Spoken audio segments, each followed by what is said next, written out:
صغر المدايح بالبيوت الوفية، العيون ما يستاهل ابيات وقفات. ابو مصعب سعيد راعى الحمية، ابو مصعب سعيد راعى الحمية.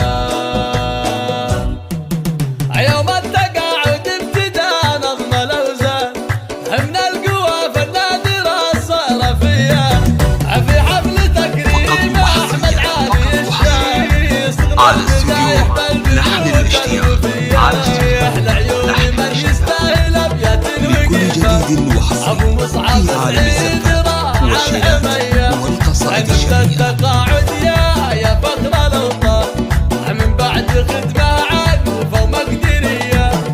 فالمدرسة اسمك شهر فوق الامتان، عقول وفعول هيبة ومكانة عالية، فواجبك متساندين دون نقصان، في خدمة التعليم البدوية، قدمت مجهودك بصدق وإيمان لأجل الوطن والدين الطاعة العطية، رد الكرم والطيب من نسل شيخان، كفى على بذل العطاء حاتمية، عاري بساس من مطالق شجعان، منهم ورد كل الخصال السوية، تفخر بك الديرة يا أحمد يا كحيلان، أو ربعك الأحيان سيرتهم نقية، ومن نسلك رجال صناديد شجعان، امشد الله وفعولهم الصيرفية، عن زوجتك جبنا القوافي والالحان، منهم مصعب اختار جلال فيه، زوجها تفخر وتفرح وتزداد، وتهدي التهاني من مشاعر وفيه، او ختامها مبروك يا درب الايمان، او ايامك يا الغالي عساها هنيه. يوم التقاعد ابتدى نظم الاوزان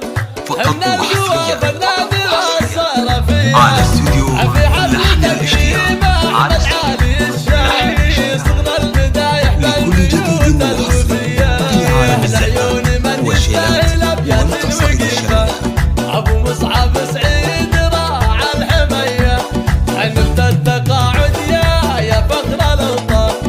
من بعد خدمة عنوفة ومقدرية،